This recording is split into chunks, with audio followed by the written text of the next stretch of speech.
minutes to go.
Greetings and welcome to the Global Unite Studios and head office here in Sri Lanka. We're glad that you're joining us wherever you are in the world. It's a pleasure to have you and we welcome you to this conversation. As you know, this is the Global Unite's webinar series and this is our third opportunity to engage in conversations that are related to peace building and grassroots movements. As you know, Global Unites has a network of multiple youth movements across the world, from Liberia to Congo, Sri Lanka, Kenya, and so on and so forth. And so we're glad to have most of you join us in this conversation as well. Last time we had a conversation on the access to higher education and peace building, but this month we're having a very important conversation on grassroots movements and their role in transitional justice. Another way of putting it, we're asking, can there be peace without justice? This is the question that many of us in countries that have been ravaged by war and recovering from it continue to ask. And a question that seems to haunt our countries, that a question that we need to answer. We're not just looking at the question, but we're also looking at ways as to how grassroots movements play a role in the transitional justice process. Do we have a role? Is it just up to government? These are things that we want to explore today. And I'm honored to welcome to our office and studio here in Sri Lanka, Mr. Gentile. He is an amazing individual who I've had the pleasure of getting to know. He's a senior consultant to the United Nations and has been working with the United Nations for nearly 3 decades. He has a wealth of experience working in countries affected by conflict and also helping in transitional justice processes. So we're excited to have somebody of his caliber join us today to be part of this conversation. So without further ado, let me welcome Mr. Louis. Thank you so much. Thanks for having me. Thank you for taking the time, and we're so honored, somebody of your experience and caliber to help us navigate this difficult question that many of us who have been born into war are trying to understand and trying to see how we can engage. Before we get to the questions, I do have to ask you a favor. Sure. I know you're multilingual. I'm told you speak French and Spanish and maybe Arabic and a few bit more here and there. No Arabic. False information. But we do have some French viewers, especially from the Democratic Republic of Congo. Right. And right now, this telecast in English is not very helpful to them. So we have a live translation for our French listeners. And you just need to go to the Congo Unites Facebook page. And there, the live streamed French version is going on right now. So would you just encourage our French viewers to go on Congo? Pour nos amis congolais et congolaises, on vous invite de suivre notre conversation avec une traduction sur la page Congo Unites. Alors, allez-y et participez s'il vous plaît. Je vous en prie. Thank you.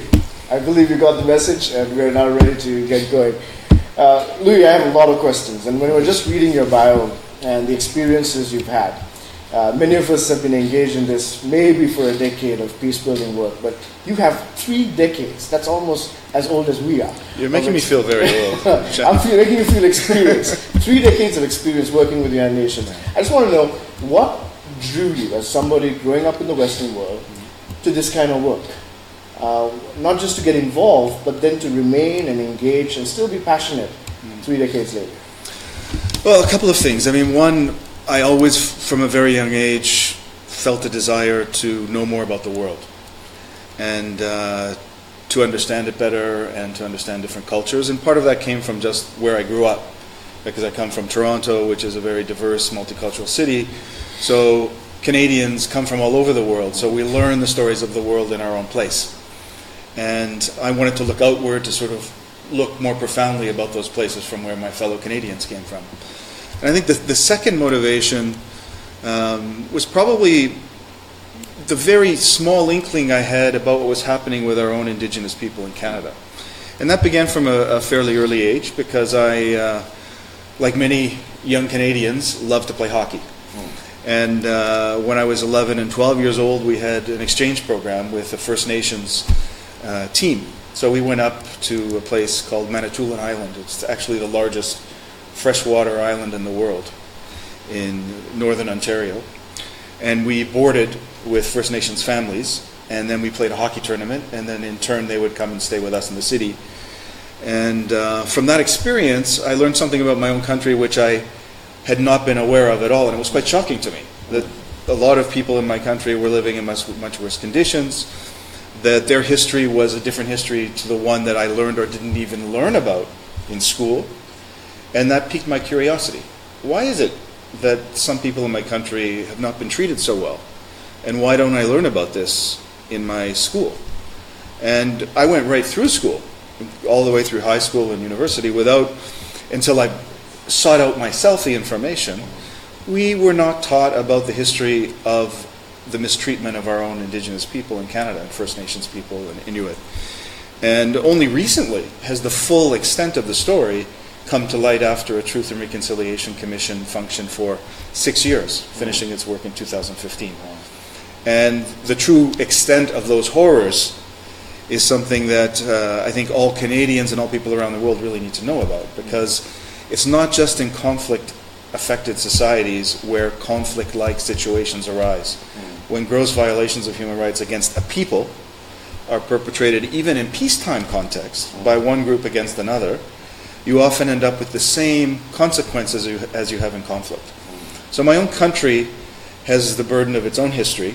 It's not well known outside of our country.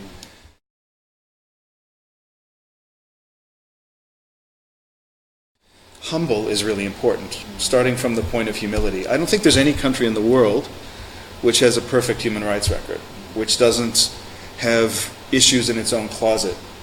So I think anyone who's going to seek to go to another country, start from the point of view of being humble and respecting the place where you are, because you're going to need to learn a lot about where you are. And you're also going to be coming from, no matter how great you think your place is and your country is, a place that has also had its own issues and its own problems. So that was really where the fire came from. Wow. So you went from a hockey-loving student in Toronto to understand deeper intricacies of your own country's history and understanding that they needed to be explored, understood, and now many years later they're addressing them to a certain extent. So for many of us who come from countries that have experienced violent conflict within our lifetime, this lingering question, our main topic for the day, can we have peace? Can we have an absence of war to a certain extent without pursuing justice? And then also another thing that confuses us, especially here in Sri Lanka, is it's almost, since independence in 1948, almost every 15 years we've had a bloodshed. Yeah. And it just cycle of violence has continued. We've almost killed 400,000 of our own people since independence. We've killed each other. And so this reoccurrence of violence and the inability to understand, can we have peace without justice, seems to be a challenge. Yeah. What would you tell a young person grappling with this in our countries? You know, one always wishes you could give a very simple answer to a question like that. Absolutely, you must have justice before you can have peace. In fact, the world's more complex than that, right? There are examples around the world where there are peaceful societies that have had conflict and have not really pursued justice fundamentally. A good example of that would be Spain, post-Civil War. A lot of atrocities were perpetrated during the Spanish Civil War. There was never really an attempt to seek justice for those who were victims of those crimes. Yet Spain, first under dictatorship and then an emerging democracy, is a peaceful place. So there are examples. They're quite exceptional examples, I would argue. Certainly the conflicts that I've had experience with personally since the 1980s, talk about places like the Iraq situation, the Balkan Wars, both in Bosnia and Kosovo, in East Timor, in Africa, including some of the places where your colleagues are watching from right now. Cycles of violence that have recurred clearly are harder to stop when there has been no process of justice. But we also know that justice in and of itself is not sufficient. So I'm someone who comes from a human rights law background. So, especially in the beginning of my career, I would promote, justice, justice, justice. That will give you peace. But we've also seen in multiple places, including some of the ones I've mentioned, justice pursued in different ways, in some cases through national courts, in some cases through hybrid courts involving international and national personnel and judges, in others through the international courts, international tribunals for Rwanda or for the former Yugoslavia, and even the International Criminal Court. But those pursuits of justice have not been necessarily accompanied by profound reconciliation. All the measures needed to ensure that violence doesn't recur, including understanding between people, starting with youth, because youth are the ones who are most likely to be able to change their behavior, to change attitudes.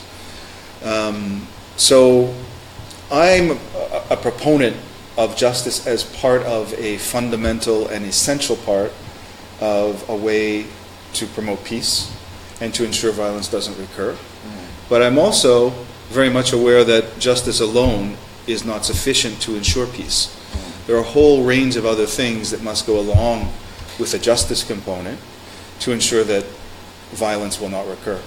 Even the international courts and hybrid tribunals have learned that lesson.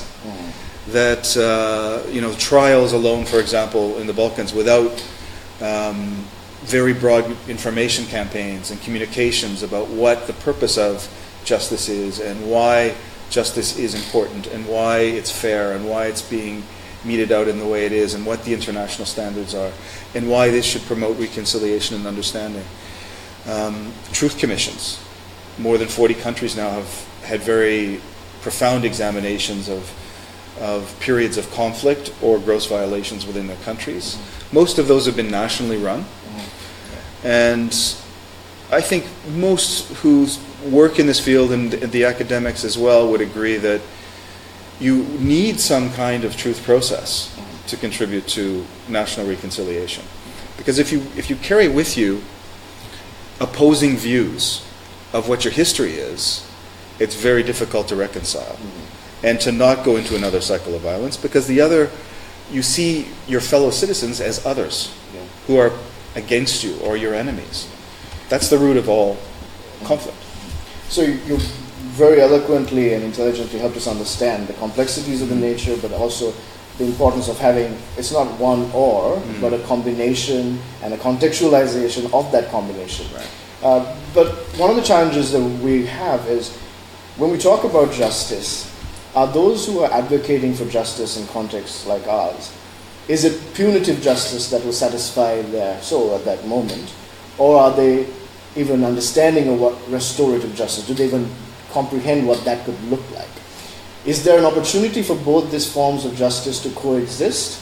Or by nature of picking punitive justice, are you leaving no room for restorative justice? How do you Yeah. engage that? I mean, I feel quite strongly that both punitive and restorative justice can and must work together side by side. And also, it's not really the right or the opinion of people like ourselves that really matters. Individuals have rights. Citizens have rights in every country in the world. They're universal rights. They've evolved to the point where they're part of customary international law. So it's not for you or I to decide if people who've been victims and have the right to an effective remedy in international law and in their domestic courts should exercise that right or not, right? That's something that is inherent to them and we cannot take it away from them. And I don't think it's the right of anyone who comes from the outside to tell someone you're not entitled to your rights, right? That's inherent to that individual and we must respect that, we must recognize that. So I start from that point. Those are rights that everybody has, all human beings have. It's not my right to decide whether you can exercise it or not. What I could offer is some different examples of the way that justice has been pursued in different places that have worked in some cases better than others, and examples where those have been combined with also restorative examples. And often those restorative examples work best when they're strongly rooted in local culture and practice. In fact, they always work best when that's the case. So if you look at the situation of East Timor, where I worked for nearly 8 years, you had a formal court-type process, a special panel which was an international and national combination that looked at serious crimes committed in 1999 when a lot of crimes were committed in East Timor in a terrible situation. That court tried 97 people, ended up convicting about 94 people, brought justice to a number of the victims of serious crimes. It did not deal with crimes that occurred during the entire Indonesian occupation, for example, some of which were, in terms of gravity and the loss of life, far greater than the ones of 1999. But the Timorese also have their own traditional justice process and way of reconciling. And that process was also used parallel to the international process. It was also integrated into the process of the Truth Commission that was created after the conflict in 1999. So there were actually community panels created in communities where people who were alleged perpetrators could come forward and explain what they had done, ask for forgiveness, and the community, following the local tradition of doing this, it's called adat in East Timor, it's called lisan in Indonesia, but it's traditional justice, slightly adapted to make sure that the rights of women and children and others were heard in that process, was a way for many other people who didn't go through the formal court system to be reaccepted in their communities, and also for people to be recognized as victims, that something wrong was perpetrated against them, that it was important, but they were willing to forgive. So these things worked side by side and in parallel. And despite both of those things taking place, it would never satisfy all victims of all serious crimes that were perpetrated over the course of that conflict. There's no conflict in history in which all the victims entitled to their rights to an effective remedy have ever seen those rights fully fulfilled. Right? There's not one example. The vast majority of people who are victims will never see justice. That's the sad thing. You know, there's that cliche we often hear of, if you steal a loaf of bread, you're more likely to go to prison than if you massacre 100 people. That's still, sadly, the case in the world we live in today. Despite all the evolutions in law, in the new institutions created, it's still the case that a common crime is more likely to be punished. That doesn't mean pursuing justice is not fundamentally important. We're at the beginning of a process, historically. If we look at thousands of years of human conflict, it's only in the last 50 where we're beginning to think, this is not okay. Yeah. You can't just go out and slaughter people and commit terrible crimes and not be punished for it. So what I'm hearing you say is there is this interesting, difficult tightrope to walk on, where you're talking of, yes, punitive justice is important, you cannot let that go, but at the same time you need restorative mechanisms, and these two need to work hand in hand, but yet at its best implementation, there will still be victims whose rights have not been heard or not been addressed.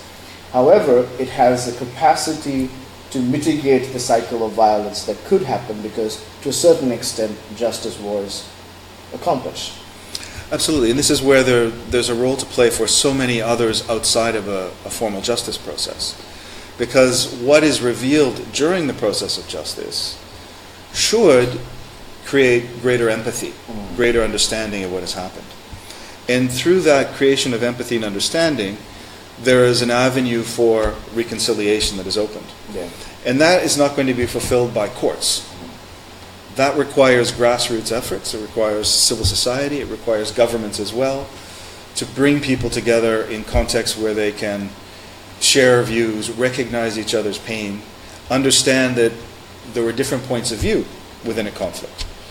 And this is another lesson I've learned over the years, which is empathy cannot be confined to one group or another.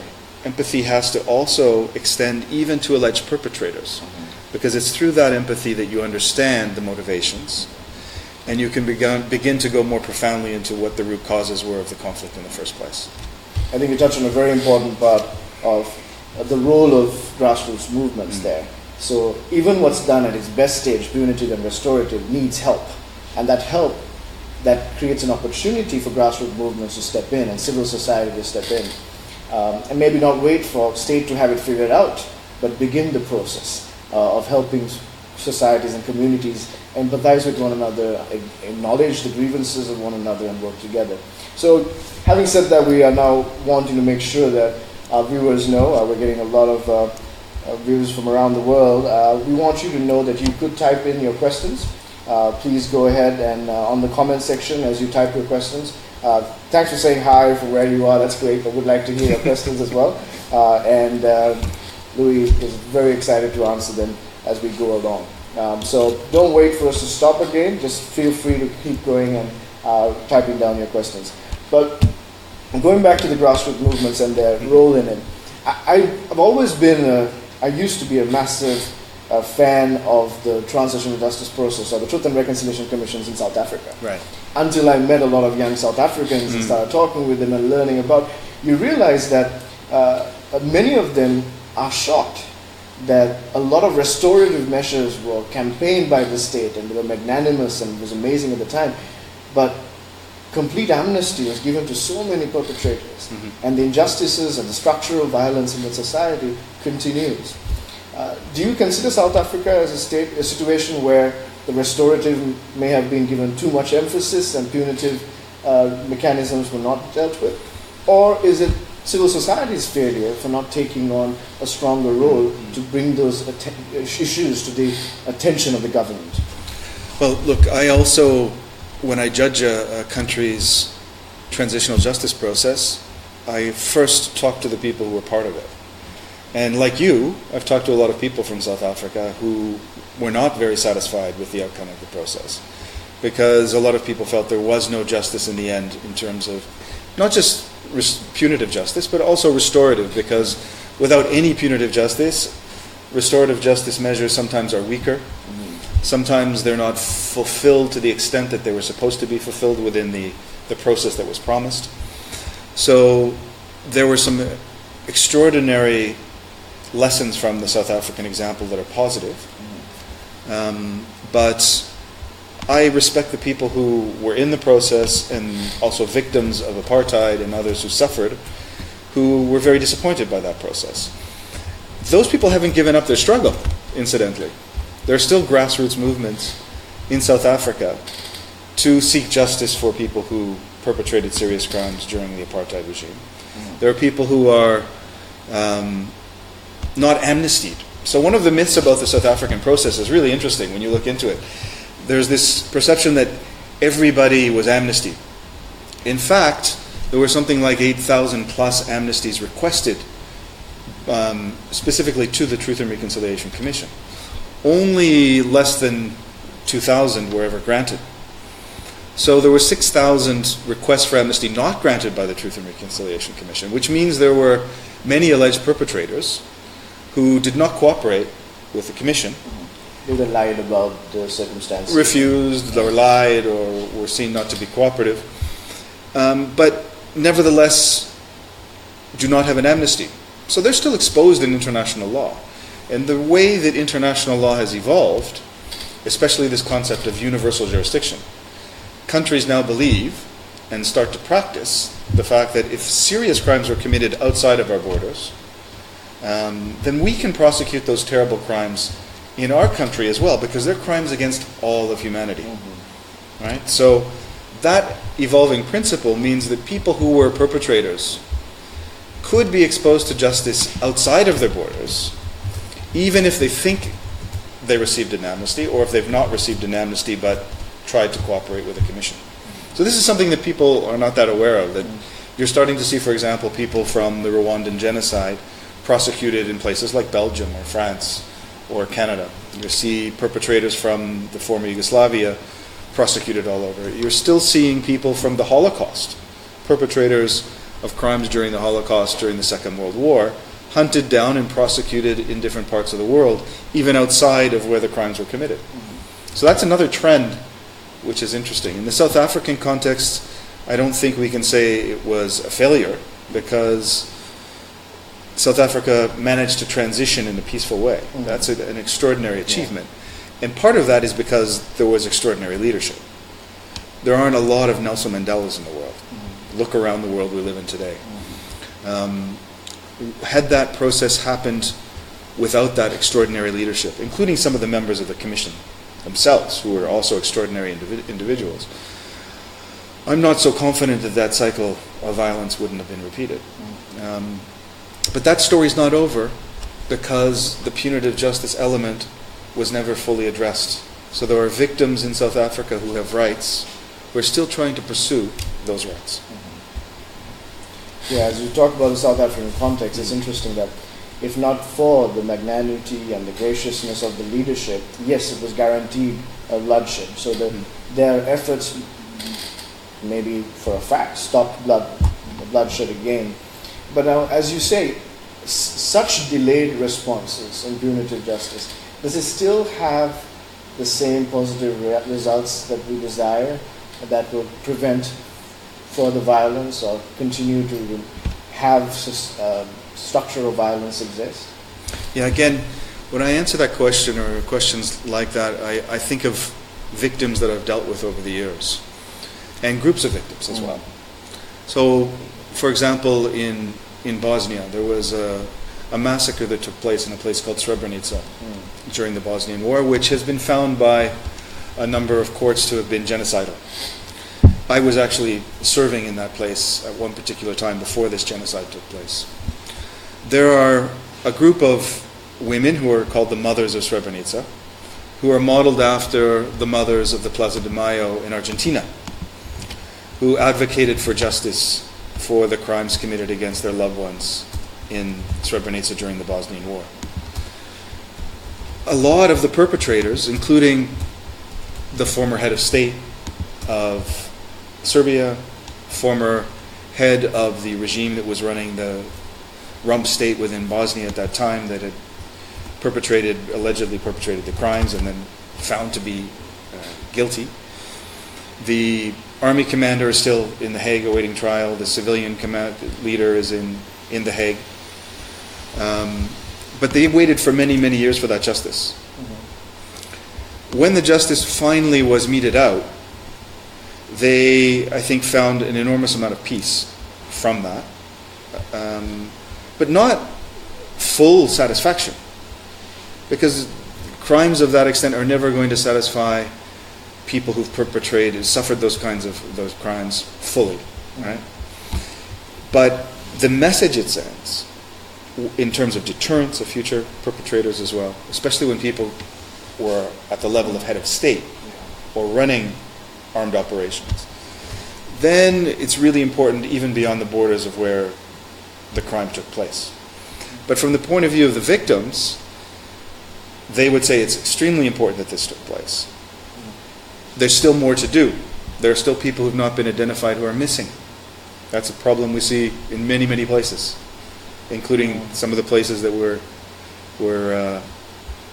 dealing with and you're working in. Mm-hmm. But justice is incredibly important. Where we are now, if you think about and I come back to this historical perspective, we're nowhere near where we should be in terms of accountability for serious crimes.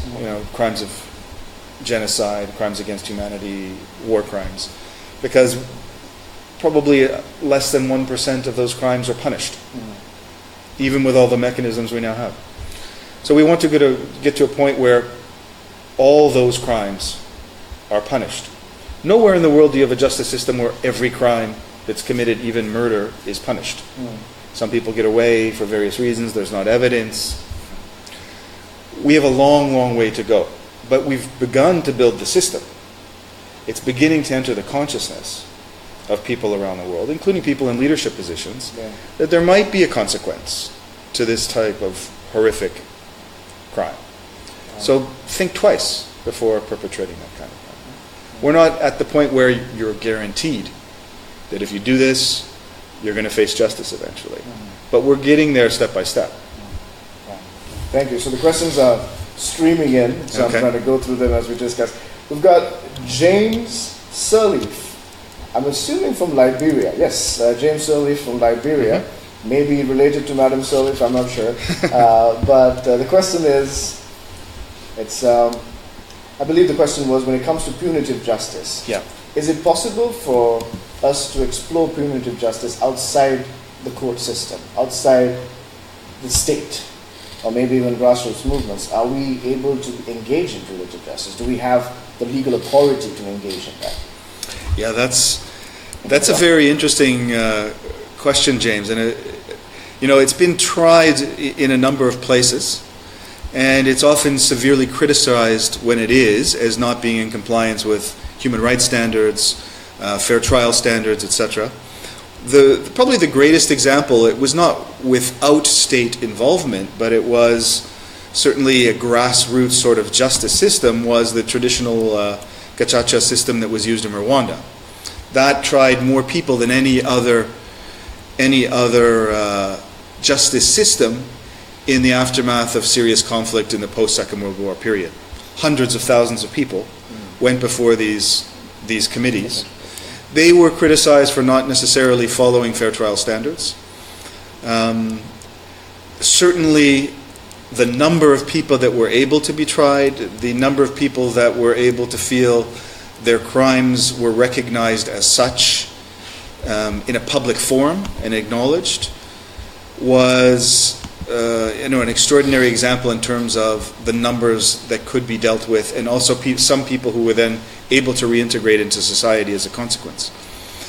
As a human rights advocate, I can't be a proponent of that type of process unless it builds in the necessary safeguards to ensure, for example, that women's rights to be fully heard in that process and children's rights to be fully heard in that process are respected and acknowledged, to ensure that there is some sort of appeal in that process, that there is a fair judicial process from the sense of people deciding on the process who are not biased in one way or another about the particular perpetrators. So it's difficult to do. It's been done, it's been tried in many places elsewhere as well. And it brings us to this dilemma. When things are tried outside of a formal process, you run into the same kind of criticisms as you do for the actual perpetrators. Because often those who are meting out justice at a grassroots level are not meeting the international standards or even the national human rights standards which exist universally. So it's a very tricky thing to do. It's not impossible to do. I mentioned the example, James, from East Timor, where within the auspices of the Truth Commission, there was also a community justice panel process, which was very well received and even, I think, complimented internationally for the most part as a way for communities to respect their traditional process, not be in formal courts, yet still mete out punitive justice. Normally those are seen to be appropriate only for the less serious crimes, not the most serious crimes of, let's say, rape and murder, for example. We have another question from Chaminda Jayasekara from Matara. I want to read the question in Sinhalese and then try and translate it. Sri Lanka yuddhe nimavi danata wasara atak pamana weno. නමුත් මේ කාලය තුළ ශ්‍රී ලංකාව යුද්ධයෙන් පීඩාවට පත් වුණු සහන සැලසීම සාර්ථකව සිදු වෙලා නැහැ. ඔබ විශ්වාස කරනවාද සංක්‍රාන්තික යුද්ධය ක්‍රියාවලිය ගැන දෙයක් ක්‍රියාත්මක කිරීමේ ශ්‍රී ලංකාවේ යුද්ධයට පීඩාවට පත් වුණු සහනයක් හැකියාවක් ලැබෙනු ඇති බවට. So he says that it's been 8 years after Sri Lanka's violent conflict ended, at least the violent war ended.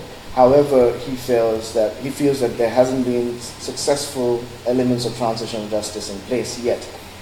And therefore, a lot of the people who are victims, their grievances have not been heard or addressed. Do you think at this late stage, transitional justice will actually respond to those people in need?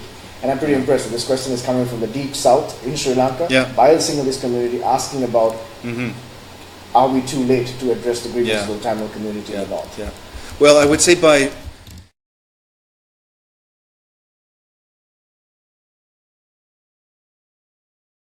right on time. A lot of transitional justice processes take place decades after the crimes were perpetrated. If you look at the examples from Latin America in particular, where you had, enforced disappearances perpetrated by military regimes in the 1970s and early 80s, you often didn't have any true transitional justice, especially justice process, until 20, 30 years later. I mentioned already that there are examples still from the Holocaust being pursued in international justice. And that's now going on 6-7 decades after the fact. So 8 years, in fact, is not too late. I think there is already a process, there's a commitment by the government of Sri Lanka. I think most people are aware of that. But the government of Sri Lanka is now beginning to put together a transitional justice process. That includes multi-dimensional interventions, truth commission, reparation system, some element of justice, as well as, really importantly, all the elements of non-recurrence, which have already begun. So transitional justice also has this other element we haven't really touched on, which is what kinds of other things do you need to do to make sure the cycle doesn't repeat itself. It's called non-repetition or non-recurrence in the nomenclature of transitional justice, but it's basically things you need to do to make sure the violence doesn't happen again. And Sri Lanka started this some time ago. Even under the previous government, you could say there was some transitional justice process started because you had already a commission, the LLRC, looking at what happened during the conflict, what recommendations need to be made in order to change behavior and prevent violence from occurring. So it's not too late.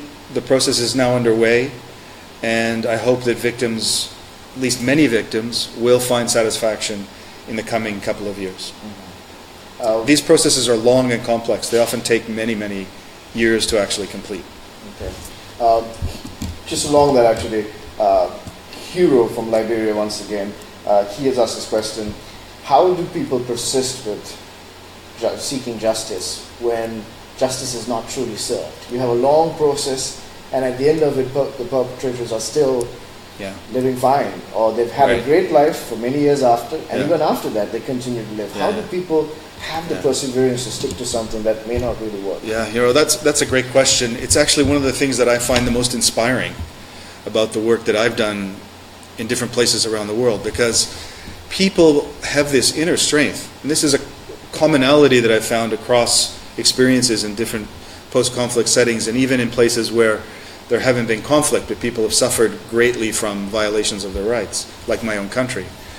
There's a kind of inner strength people have to persist year after year, decade after decade, when almost anyone would give up hope. And you imagine, I don't know if I would have that strength, but I've seen that strength in people in every region of the world, and it's extraordinary, it's inspiring, and it's a common thing across cultures, across religions. It's something essentially human, I think, to find that strength when you've suffered greatly, or your family suffered greatly, your loved ones have suffered greatly, to try to find some justice for that suffering. And that motivation and strength. Look at the mothers of the Plaza de Mayo that I mentioned earlier in Argentina. They're still out there. They've had a lot of justice. They've had a lot of satisfaction in terms of the missing and disappeared being identified. But there's still other cases to still be resolved. They started in the 1970s, when they were in their 40s in many cases, 30s, 40s. A lot of these these women are now in their 70s and 80s. And they're still out there with their signs and their determination to solve the cases that have yet to be solved. And I believe that through those processes, you're ensuring that those lives that were lost were not lost in vain, and that their memory is served right. And even after death, their rights are remembered, and as a result, those who are responsible are held accountable. That takes perseverance, and as you said, it is truly inspiring. We have another question, or quite a few other questions, so we're going to rush through this now. Martine Miller, I'm not exactly sure where it is from. As technology for recording, archiving, transmitting, and identifying atrocities improves and becomes cheaper, more portable, and ubiquitous, do you expect fear of documentation will inhibit future perpetrators? The fear of documentation. It's like it's hard to get away. Yeah. Even politicians now get caught on camera doing Yes. things that they could have got away with. Yes. And is this going to help the process? You know, I've been thinking that way for 5 to 10 years now, hoping that we would see that and the impact of that. I believe it will have an impact. It may already be having an impact. But then I see the images from places like Syria and Yemen and South Sudan, and I wonder, how could we still be living in a world where serious crimes continue to take place, where they can go on day after day, year after year without being stopped, where perpetrators are not brought to justice, where we can actually watch the images on the nightly news of chemical weapons attacks against civilians, for example, and then a few months later watch another one, and a few months later watch the images of yet another attack. So I believe that technology has a really fundamental role to play, and I think this is something where young people have already started doing incredible things. And the fact is that we're actually watching those images. So the images are coming out, and there are efforts to preserve them and to use them in the future for prosecutions. So, for example, with the Syria conflict, there are people who are actually preserving those images, archiving those images, classifying those images, and will be willing to share and are sharing those images with international prosecutors eventually who will prosecute those crimes.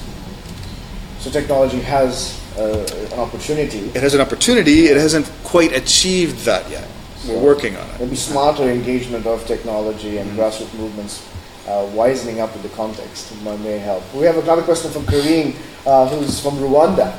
She says, I'm just from voting in the Rwandan election, which has begun in the diaspora. She's actually in Kenya right now, though she's a Rwandan. My concern is with the lack of accountability in pursuit of justice, especially in the absence of a survivor justice mentality.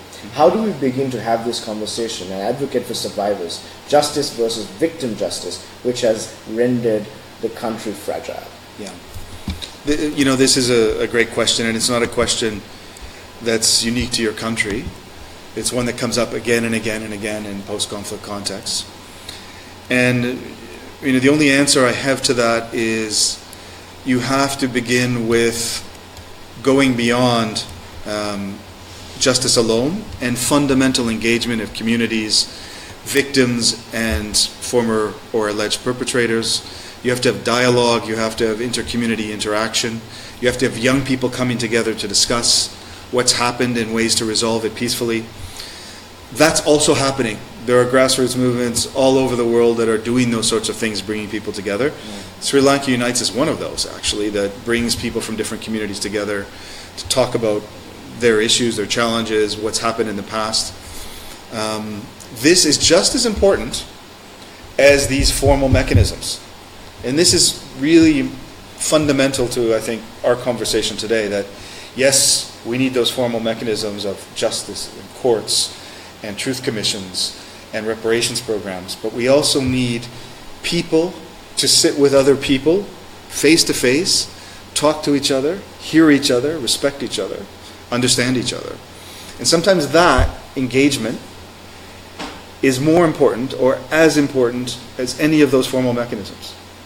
Because if you have the formal mechanisms alone removed from the personal touch and communities engaging with each other, you can come away thinking you've solved your conflict-related issues.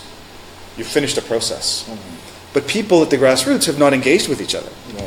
They're still separate. They still have prejudices against each other. They still have maybe even hatred in their hearts. As long as that takes place, you always have the risk of recurrence. So you have to get to that as well, and you don't get to all of that through formal mechanisms. Thank you. Kishore Navarentaraja says, what do you think? Which one is correct? Proper mechanisms to heal these collective wounds and trauma. What does transitional justice say about that? Especially when it comes to trauma and the collective injustices.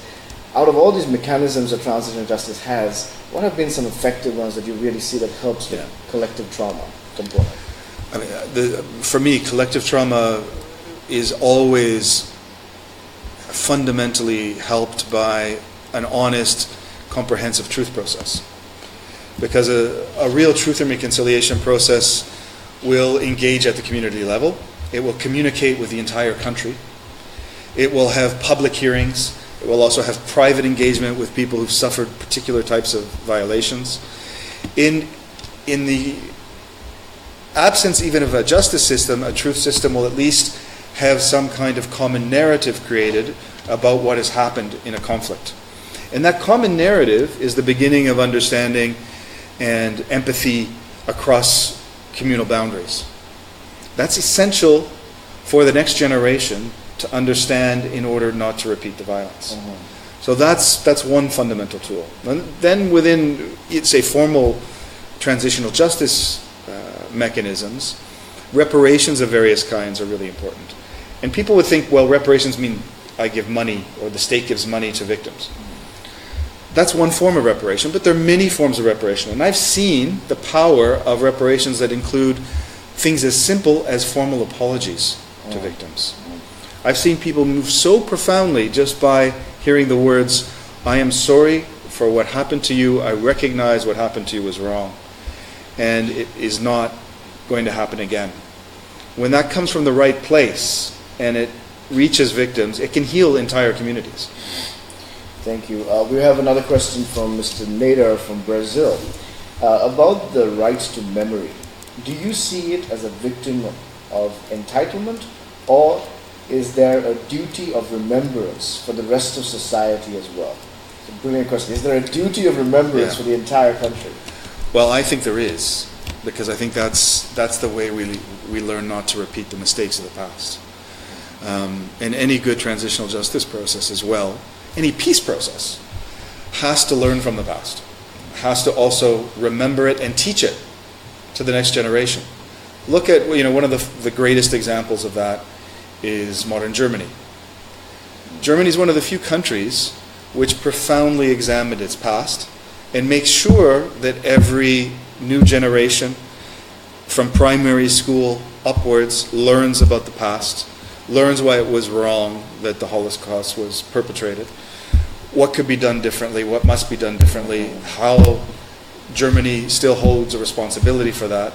That kind of frank discussion and learning makes sure that the country as a whole heals, becomes stronger, and better. Yeah.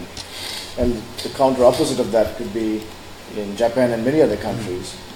Students don't learn of what happened. Right. It's a hidden past, but it hasn't been addressed. Right. And I think that's a very profound concept even for Sri Lanka. Many young people don't know some of the atrocities that took place and don't know how to stop it. Thank you for that question, Leo. I think I know the person who sent that one. Okay, thank you. And then we have a question from Mary Mumbi. She is from Kenya. How can the report be made clear to young children and youth who are not present during the atrocities? And would it be helpful to have them, children, aware of the need to have that report implemented? What role do youth play in promoting transitional justice? Yeah, thank you very much for that question. Youth and children play a fundamental role in a really good transitional justice process, because, as I said, if you don't teach the next generation about what happened during a conflict and why that violence took place, you're very, very likely to have a situation where prejudices can be repeated, perpetrated, prolonged, and the next generation will fall into the same trap. So there have been examples, and even the international courts now have standards for teaching and learning for children and youth. The International Tribunal has a new publication on that. Truth commissions have special sessions often that deal with the violations that took place against children, and special series of recommendations for youth and children. So when you refer to a report in your question, that report might come from a Truth Commission, for example. There would be normally a special section addressed to youth and children. And then who implements those recommendations about youth and children? Not just governments, but also civil society actors and grassroots actors who do a whole range of activities to teach about the past and also promote understanding. There's some really wonderful programs going on in different places around the world for youth and children.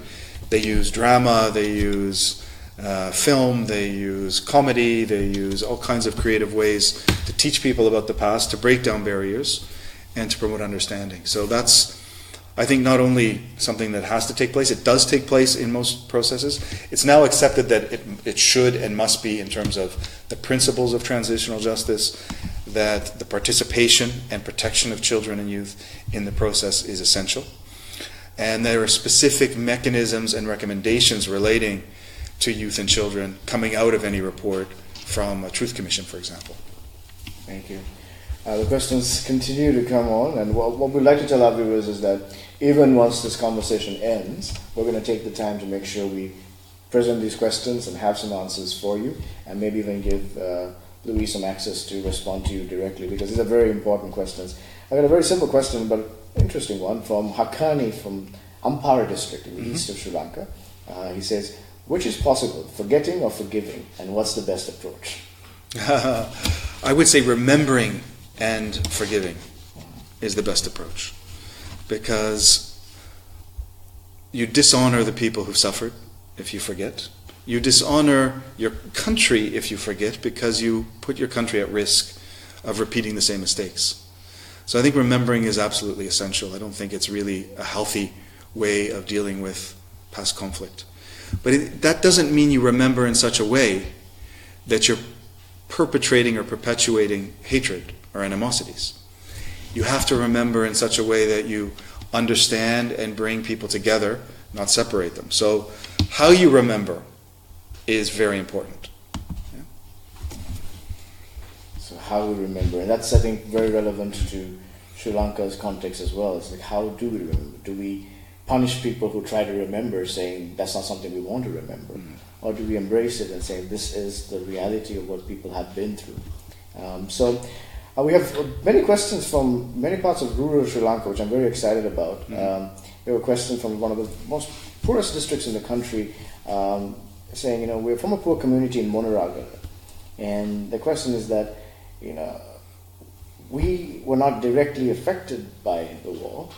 We were kind of outliers in the situation. However, do we still have a role now to help the country heal? Do we just watch and wait to see what happens? And in the midst of all the war, the grievances we had as some of the poorest communities in this country were also ignored. Right. So what does that mean? Right. Now that's a really important question too, because there are people who are more affected by conflict than others in any conflict. Some who are touched very directly, some who are only marginally touched, and others who feel that they're further removed. When you look at a conflict or post-conflict situation and you examine the past, one thing that always is recommended in terms of the non-repetition and non-recurrence measures is to look at economic inequities and inequalities in a country. So under-resourced and poor parts of countries, one of the things that usually comes out of this kind of process is those parts of countries also need to be addressed with additional resources. So a transitional justice process should not be seen as threatening to people who are not directly affected. But I would go a step further and maybe challenge you in your question a little bit and suggest that there may be people in your community who were affected by the conflict. There might be people who served in the armed forces, for example. Now, people tend to think, when you're talking about transitional justice, the only victims were civilians. But people who serve in the armed forces can also be victims. They can also have suffered trauma. In fact, it's almost impossible to be in a conflict, even if you've served honorably, and not suffer trauma. If you've seen firsthand human suffering, death, destruction, even if you've committed no crime whatsoever. That doesn't mean that you won't benefit from a transitional justice process. It's actually a way to help heal people who've also served their country honorably. And that's something that often is ignored, that transitional justice is about attacking a military or attacking people from the armed forces. Not at all. It should be very balanced. It should look at the truth and should help people to heal no matter where they served or where they were in the country and what side they were on in the conflict. So this is something I think that also should be acknowledged, that there may be people who are quietly suffering. They also would benefit from, for example, counseling about what they've seen. They may not be receiving it. They may need it. A transitional justice process will help you to identify the fact that that also is there as a need. So I want to be respectful of your time. I believe we have just 5 minutes before Mr. Louis has to head off for another engagement. In closing, what are some statements you would leave or some thoughts you would leave with young people from these countries? You know, all of us have experienced atrocities in our countries, and we're trying to respond to them. We're trying to pursue justice and peace, see reconciliation and healing in our countries. We want to break the cycle of violence that continues to haunt us. Why should we continue to have hope? What are some steps we can take? And how do we keep our governments accountable? So, if I state it again, why have hope? What are some steps we can take? And how do we keep our governments accountable to ensure that these cycles don't continue? Yeah, thanks. I mean, you have to have hope. And one of my favorite quotes is a quote from the American feminist and anthropologist Margaret Mead. It's something like, never believe that a small group of determined individuals can't change the world, because indeed it's the only thing that ever has changed the world. I really believe that's true. And when you look at transitional justice in post-conflict countries, the whole movement for transitional justice, in almost every place, it was pushed and motivated primarily by small groups of people initially. And you can go far beyond transitional justice when arguing that. Look at the civil rights movement in the United States. Look at the power of one woman named Rosa Parks refusing to get to the back of a bus during segregation in southern United States. A powerful image that today still resonates. One person taking a stand against something that was clearly unjust can motivate thousands. Look at how Mahatma Gandhi started his movement. Look at Martin Luther King Jr., how he started the civil rights movement. It started very small at the beginning. Small groups of people determined to pursue a better society, a more just society, a fairer world. And building empathy and allies because of the message being one that we felt in our hearts was right. And that's no different today. It only takes one of you to inspire the rest of the world. One of you with a message at the right place and the right time that can change your country, that can change your region, and can change the whole world. So that's why I have hope. Because that's how all change comes, from small groups of inspired people or even individuals. Look at human history, and the answers are there. Steps you can take. One is be inspired also by the people who themselves have been victims. Look at the strength and dignity people who've suffered the most atrocious violations maintain. This is another one of those commonalities that I've seen in post-conflict countries around the world. People who suffered the most have the most incredible dignity.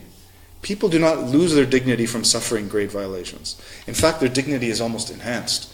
You can feel an inner strength from these people that they've survived that suffering. So honor them by being strong yourself to continue the fight for a more peaceful world, a more just world, where we understand each other, where we know that we're all in the same boat. We're in a boat, incidentally, that is beginning to sink. And if we don't work together, we're all going to drown together. That's absolutely clear. So some of the steps are: be determined. Don't lose that determination.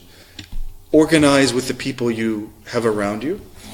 And this is really important. One of the most important steps, and sometimes human rights people also forget this, the people right in front of you are people that you can help to promote peace through.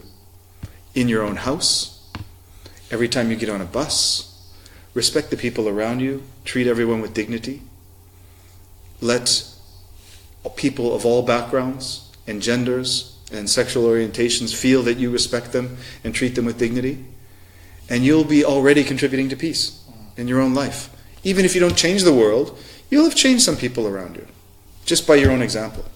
So that's a step every human has the power to take and can take, and we all, I think, should do that. Accountability, that also requires a lot of persistence. Again, where there has been successful accountability, often it's the result of people just being persistent over time. And I can give you some specific examples. So I gave you one of my first examples of international work was on the border with Iraq and Turkey. And I was receiving refugees who were fleeing out of northern Iraq who'd been attacked with chemical weapons from a little village in northern Kurdistan called Halabja. It was 1988.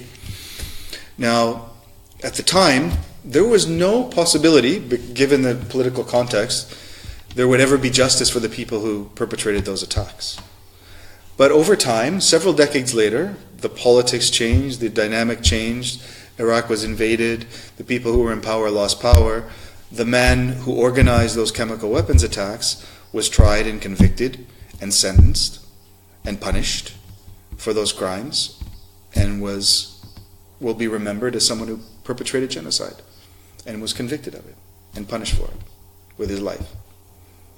So that's persistence even when it takes decades. People who are still survivors of the Holocaust are still pursuing justice for crimes committed during the Holocaust of people now in their 90s. It's also a way of honoring the people who suffered. So it's not about retribution. It's about honoring people. It's about making sure we don't make the same mistakes. And I see myself as a human being first and foremost. I come from one country, which is an imperfect country just like every other country. And one of the things you learn when you're getting older in this world is you don't know that much, not as much as you wish you did or think you should. So we're always learning, and that's the final point I'd leave you with, that no matter how much you learn, how many years you do work in this field, listen and learn, because you're always going to be more effective if you listen than if you're speaking. Really hear people. Listen to people, including victims who've suffered things, and that's already a way of honoring them and respecting them. That's already a way of beginning to heal people.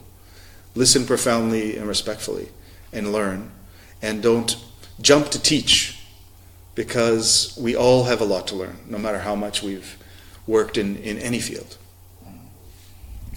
Thank you very much, and those are amazing, inspiring words, and very practical words as well. Again, hope-giving, life-giving to many of our members across the world, and from the feedback we're receiving, they're very encouraged by what you've shared. And I really like the posture of humility that you come in with. Many times in our parts of the world, and many countries affected by conflict, they have a lot of skepticism towards the West and those who come from the West, because there is this notion of our countries have it figured out, so now we came to straighten you up. Right. But acknowledging the atrocities that have happened there and realizing that there is no country that's perfect, and understanding people and listening to them, that's a breath of fresh air. And thank you so much for engaging us in this way.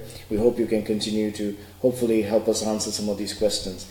But for those viewers who are looking at going beyond a conversation, but putting this into practice, we want to encourage you, if you're not already part of the movement in these countries, as grassroots movements around the world, we're looking for ways to give young people positive ways to engage, and not to become part of the violence, but to start becoming those who inspire the nation to transform and inspire the nation to change. So if you want to, if you're from Colombia or Congo or Kenya or Uganda or any of these countries, and you want to engage, please get in touch with our leadership in those countries.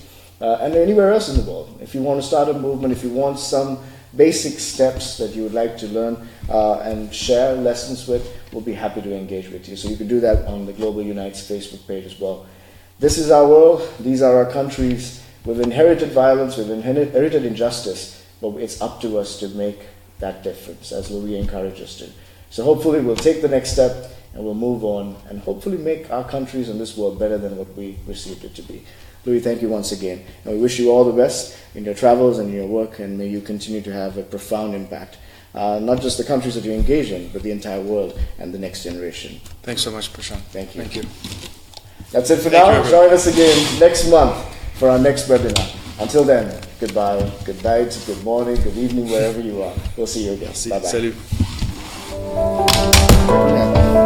Thank you so much. I hope it was feedback. What I'm going to do is I'm going to just copy those questions and send them to you. I'm happy to try to. So you have friends who are just encouraging, and people who are just listening to you and saying, you know, I'll share Great, it. super. I know you got to rush. Thank you very much for inviting me.